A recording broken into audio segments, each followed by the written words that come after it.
As National Guard troops keep the peace in Los Angeles, we reach the June 11th anniversary of when a president sent them to Alabama in 1963. Their mission? Escort 2 black students who had been admitted to the state's university. Governor George Wallace staged a televised confrontation, physically blocking the door to their entrance. It was designed to provoke. Kennedy didn't take the bait. He addressed the nation about the use of troops, but never named Wallace. He didn't gloat. Instead, he reflected on why the moment required force and why force alone wasn't enough. He started with first principles. And that the rights of every man are diminished when the rights of one man are threatened. Then he described life for black Americans. Shorter life expectancy, lower income, fewer opportunities for education, housing, and work.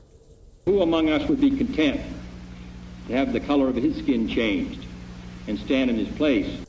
But he did not point the finger. It is not enough to pin the blame on others, to say this is a problem of one section of the country or another, or deplore the facts that we face.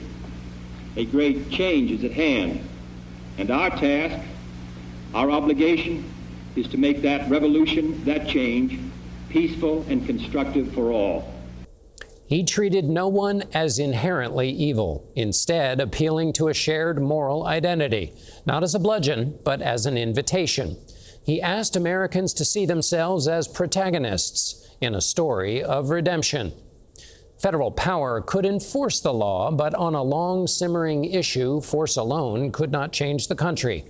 Kennedy didn't mistake a tactical victory for moral resolution, and he didn't confuse presidential authority with its repeated display.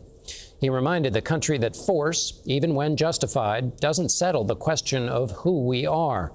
That's the work of conscience. That's the work of leadership.